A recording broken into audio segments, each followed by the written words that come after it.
Hello again. Welcome to another episode of Leading from Alignment with our good friend, coach, and mentor, John Opalewski. How are you, John? Jim, I'm good. It's always good to be with you, good to visit. And I'm excited about our subject today. Me too. I hated when I was a kid. They went from like the imperial system to the metric system, and you had to relearn everything. And then we just decided we're America. We don't have to do that. But I like it when somebody finally says, this is a better way. Like here's a better tool. Here's a better methodology. Here's a better gauge to look at. And last week when we got together, you said there's 8 trends you've watched by talking to numbers of pastors from various backgrounds and people who do nothing but talk to pastors as well, and said, what are you seeing? What's changed? And you gave us 4 last week. Do you want to review those real quick, what the first Sure. 4 were? Yeah. And hit us to the next 4. Yeah. So the 4 that we looked at in episode 244 last week was that first one was pastoral ministry has this black hole gravitational magnetic pull to the tactical, to the operational, as opposed to the strategic or visionary. Secondly, that health is measured differently now than it was pre-pandemic. And I think, and I actually think that's a good thing, Jim. Yeah. I was thinking of my other good friend, Jeff. That's fine, Bob. I understand, yes. Fred. But I think it's good that we're actually paying attention to metrics that reveal vibrancy and health, and we have a large degree of influence over, as opposed to ones that aren't always an indicator of health and we have very little control over. So I'm actually really excited about that trend. A third trend was people are lonely, and I would add to that they are lonelier now than I think they've ever been. And that's as setting up the people you pastor for some real challenges down the road. So be aware of that. And then the fourth trend is that your leaders want and need regular FaceTime with you. Yeah. So that's what we talked about last week. And today I'd like to share 4 more, Jim. Yeah, hit me. I love it. All right. So here's trend 5. And that is pastoring still carries this unique feeling of weight and pressure. I remember clearly within 30 seconds of saying yes to the invitation to be a lead pastor, and this happened, I still remember it, saying yes, feeling this immediate weight pressing on me. Yes. And when I resigned that church 7.5 years later, within 2 minutes, that weight was gone. Yeah. And similarly, when I was a campus pastor, I felt the weight. Now, I didn't feel the same weight as a campus pastor that I did as the lead pastor, but there was still weight associated with that. And I remember saying to myself, hello there, my old friend. Like, it was like, I remember you. Yeah. And you know, so every pastoral role has pressure associated with it. But for me, there was nothing like being a lead pastor. And I don't think anybody really knows the pressure of being a lead pastor unless they've been one. Yeah. If you care at all as a lead pastor, there's no escaping that sense of pressure. It's there. No. It comes with the role. Yeah. And so here's what I want to, here's the point I'm trying to make. As a lead pastor, you need a plan to pivot away from your role into your personal life.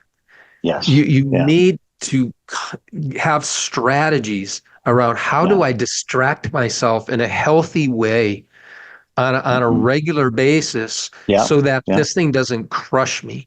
That I'm not able to sleep at night, or I'm thinking about it at 9:30, 10 o'clock, 10:30 at night. I'm thinking about it on my day off or while I'm on vacation. The weight is what it is. It's there. You can't escape it. Yeah. So you need a strategy for how to respond to that weight. Well, I wonder what you think about this first one, Jim. Yeah, I've been lead pastoring in the same church for 29 years. And by the grace of God, I don't really have an end date in mind. Mm-hmm. But the thought that someday in 2 minutes, once my race is finished, not when I quit, but when a race is finished, I will feel a sense of relief. Makes me want to quit today. I'm sorry, makes me want to finish. Makes me want to finish today because it's been a long obedience in the same direction, right? To quote Sure it Eugene is. Peterson, a long obedience in the same direction. And I love new things and I love old things, but I agree. I was just having a conversation with a young minister today, and he said, I got the feeling he's a next gen pastor. He says, I got the feeling that right now I'm living in the good old days because as I move into senior pastoring, as hard as today can feel, I know there's going to be a greater weight tomorrow. And Yeah. I need to stop and just, we were drinking coffee, sitting outside on a summer day, sitting in the shade, watching the world go by because I got the feeling I need to appreciate this moment because I don't know that senior pastors get a lot of this. And my responsibilities are smaller than they will be someday by the grace of God. So I agree. And I love the thought of, somebody said one time, you're becoming a senior pastor. I forget who it was. They said, what do you want? Like a fishing pole or golf clubs? Their father-in-law said that. They said, well, why? Because you have to have something besides ministry. You have to play golf. You have to go fishing. You have to do something. You have to work on a car, side business, something. Because if you don't, the weight of this constantly being pressed on your soul is too much. You have to play golf. It's not an option. You have to go fishing. You have to work on cars. You have to have a side business. You need something else that is not ministry to put your soul into on a regular basis. Because if you fail to do that, you'll burn out. Do you remember who that was? I think you might have told me that story, actually. I don't know that I told you that story, but I agree with it 100%. I call it healthy distraction. Yes. Something that's healthy that you can lose yourself in. Yeah. And whatever that is, as long as it's healthy, right? And righteous. You have, I don't know. Yeah, we pray and that's important. I'm not diminishing the power of prayer and worship, but listen, we are spiritual beings, we are physical beings, we are psychological beings, and we are social beings. We need to tend to all of those areas for us to be able to withstand the pressure that comes with the role. So that's the fifth trend. Trend 6, the way people find Jesus now is different than it was 30 years ago. Mm-hmm. A good friend of mine said this a while back. He said, John, reaching people today for Christ is measured in years, not months. Yeah. And I think he's right. The old pattern that I came to Christ under went something like this. 1, I was exposed to the gospel. 2, I accepted the gospel. 3, I was assimilated into a church. And then 4th, I found a place on a team somewhere. I started serving. I think except for transfer growth, the new pattern in 2024 looks more like this. Now, again, I could be wrong, but here's what I sense. Here's the pattern in 2024. 1, engagement on a team. 2, assimilation into a church. 3, exposure to the gospel. And finally, acceptance of the gospel. Yeah. Yeah. I mean, it's almost totally flipped. Yeah. I don't know. What do you think about that idea? Yeah.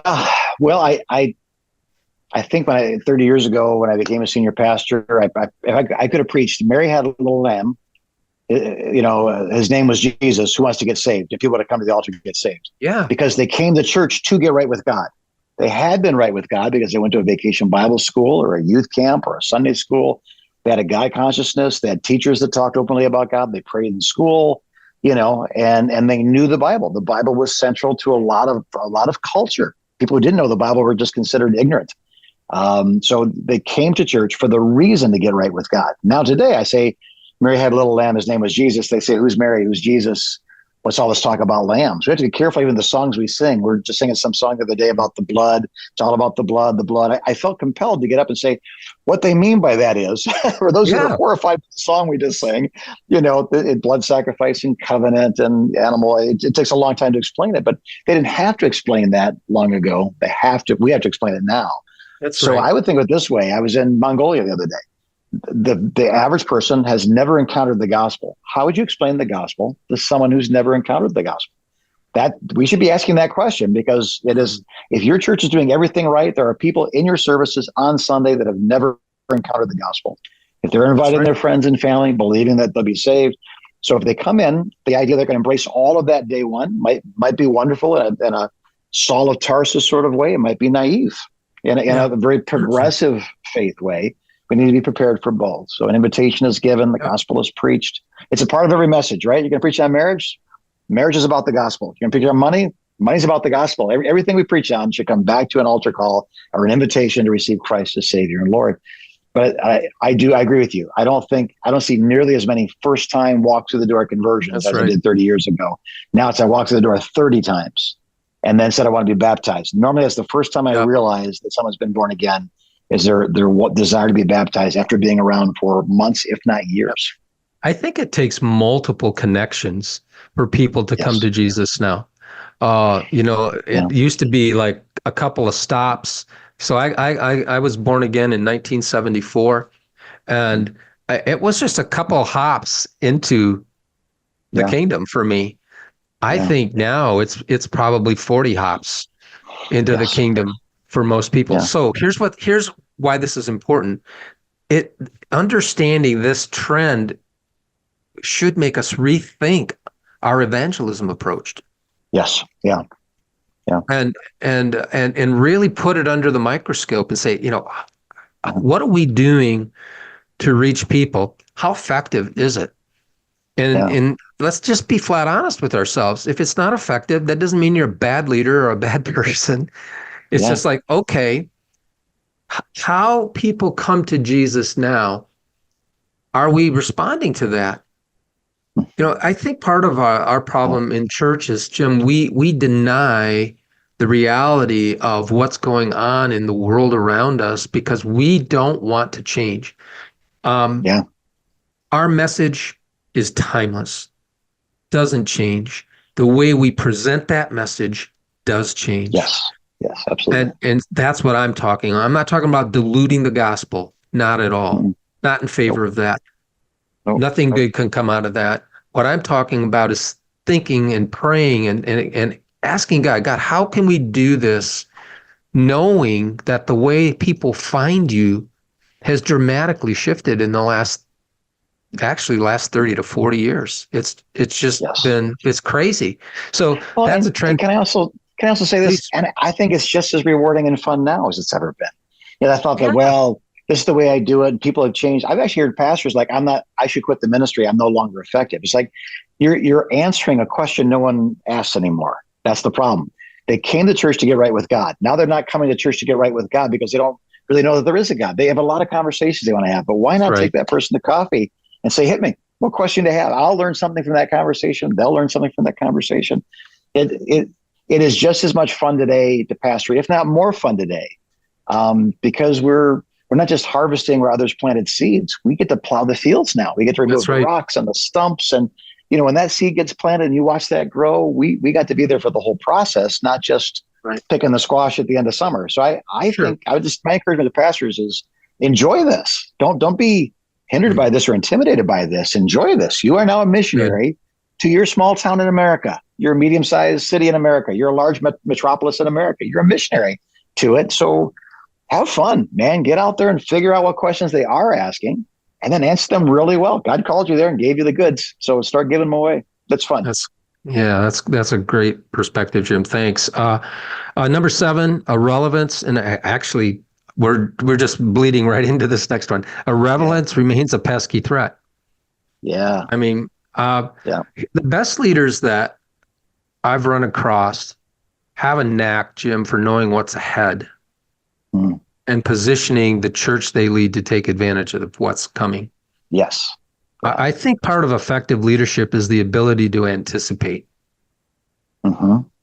see a little further down the road than others. We have a wonderful team here at Converge Coaching where I think we're up to 26 people now.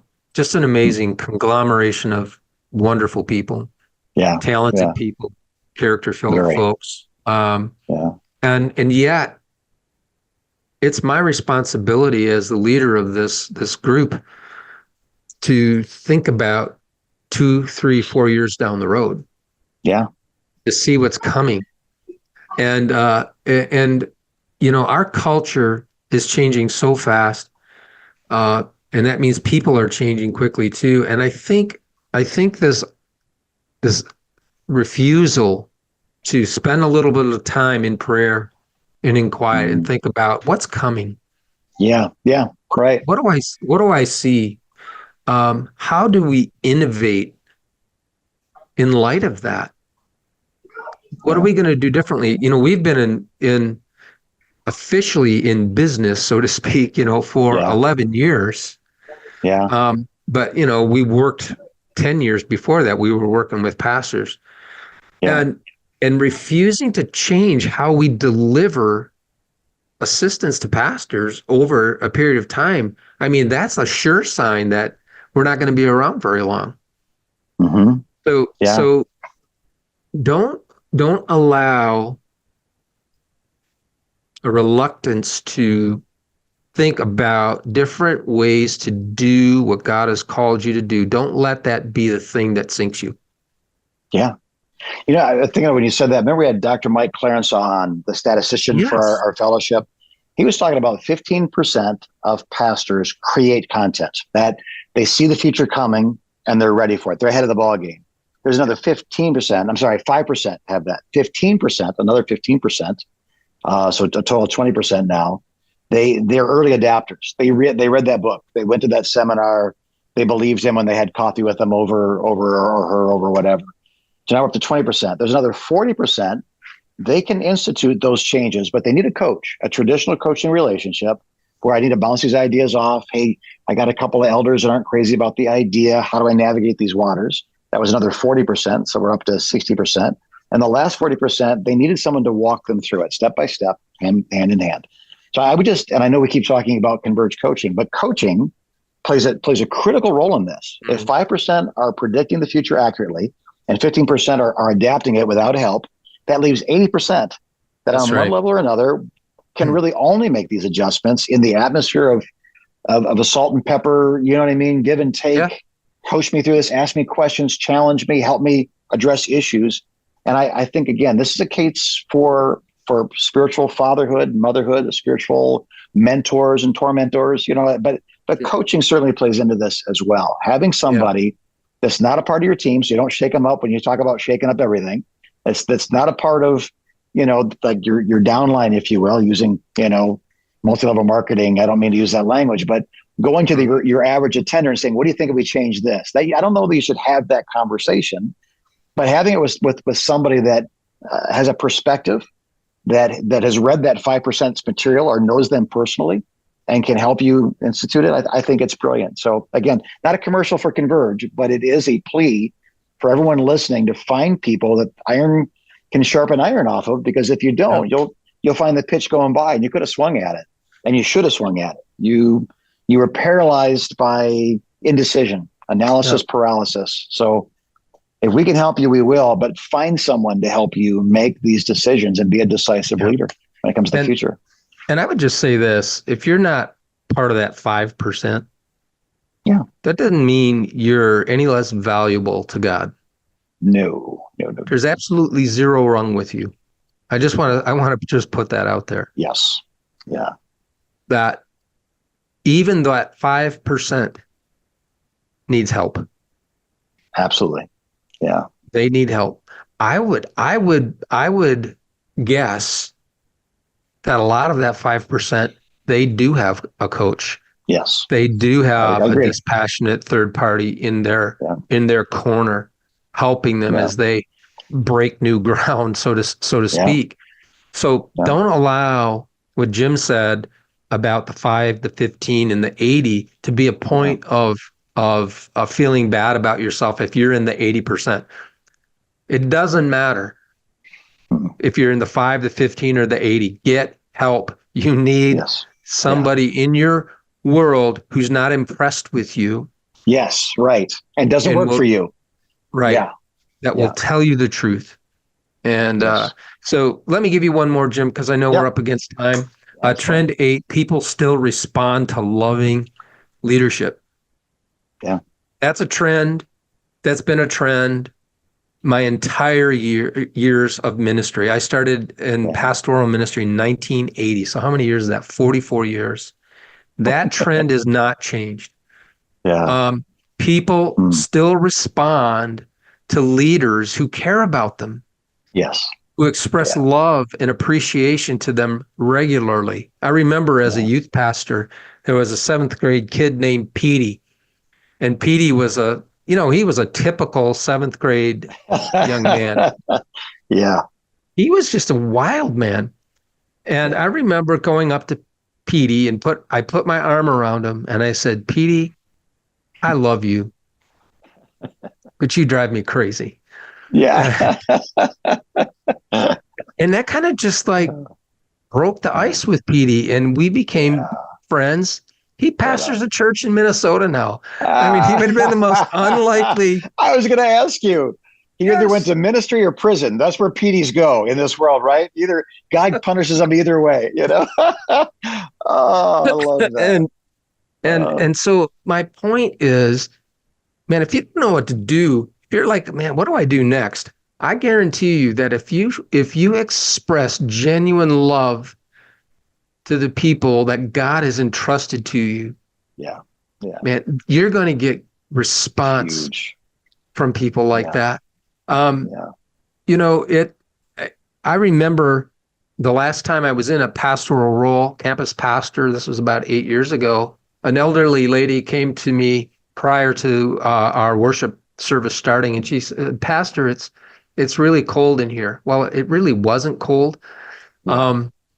So I looked at her and I said, I'm so sorry that you're cold. And I gave her a hug and then I didn't change the thermostat. Yeah. I think she wanted a reason to connect with her pastor for 30 seconds. I don't think she was, maybe she was cold, but she never complained about it being cold the rest of the time I was there.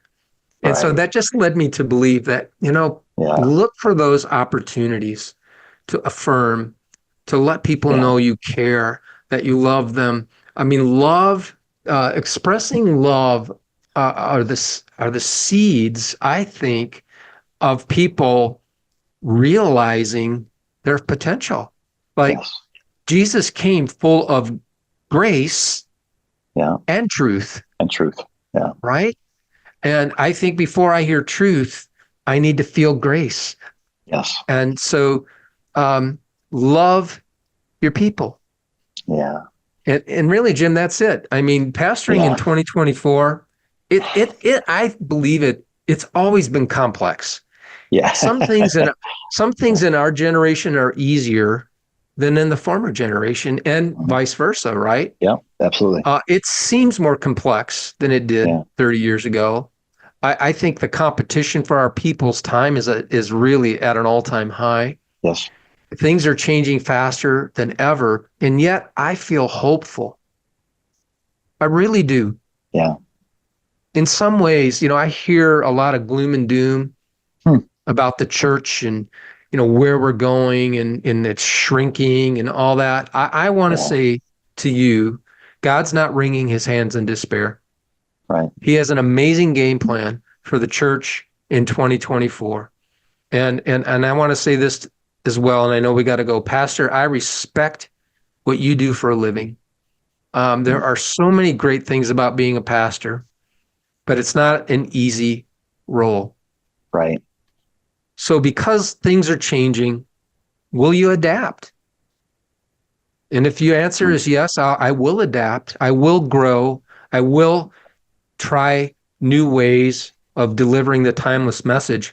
Buckle your seatbelt, because I think God is getting ready to take you on an amazing, amazing ride. So that's what I've got today, Jim. I love it. John, thank you for this. I think for those of us that only had a couple gauges on our dashboard, this has given us a lot of great things to weigh, to consider. And I'd suggest that taking one of these, two of these at a time. Amen. Your people, the people that sharpen you and you sharpen, other pastors, close friends, elder boards, trusted groups, and maybe taking these on one at a time, a devotional for a staff or for a team or whatever it is you're serving with, and digest these. Are we looking at the right gauges? Because you're in an airplane, you look at the wrong gauge, you look at your fuel pressure gauge, you'll fly right into a mountain. There's an altimeter that tells you whether or not, there's a gimbal that tells you if you're going upside down or not. There's a variety of things that we should be measuring as we go along this journey. And you've given us 8, some of them that we're familiar with, but it's good to be reminded, and some that are brand new to us that it's good to be given that insight to. So thanks, John, for doing this. And, we understand, like, here's 8 things, and I go apply them. That's a lot, but take 1, take 2, or that's right. Again, like we said, engage a system of support that puts skin in the game and holds you accountable. Coaching is what I'm talking about. Coaching, pastoring, iron sharpening iron, 5 pastors getting together, engaging your own personal coach, whatever that is. But again, information does not become really reflex until there's relational application. So how do we get what John has just said into our normative behaviors? Well, it's not going to happen because if we listen to this 5 times a day for the next 5 weeks, that's not how the left brain and right brain works. We have to digest this in community. It has to be back and forth. And that is what Jesus taught us in discipleship. That's what we see modeled in Scripture. And that's what we prescribe as coaches and as Converge coaching ministry. So 30 minutes of hanging out talking about this sort of thing is waiting for you for absolutely no obligation, no cost. And you can connect with us at convergecoach.com. And then you'll see around that, connect with us. 30 minutes. I thought about doing it before. Don't think about it. Start doing something about it. And if it isn't this, it's something else. But it's 30 minutes that costs you nothing, that takes it again, that beginning, that journey from information through application, through perspiration, into the realities of your day-to-day ministry. And once you got it, you can give it away. But until you have it, that's right. It's just an idea. So no more theoryology. We need theology. No more, belief. We need faith. The body of Christ needs leaders who have been there and can lead others there. So how can we help you? How can we serve you? Let us know. We believe in you. That's why we do what we do. We enjoy doing it every day, getting up every morning and praying for you and believing in you and wanting to see God's best come through your lives, your ministries, your families, enjoying it, doing it in a healthy way. So God bless you, dear leaders. We're cheering for you as you continue to lead from alignment.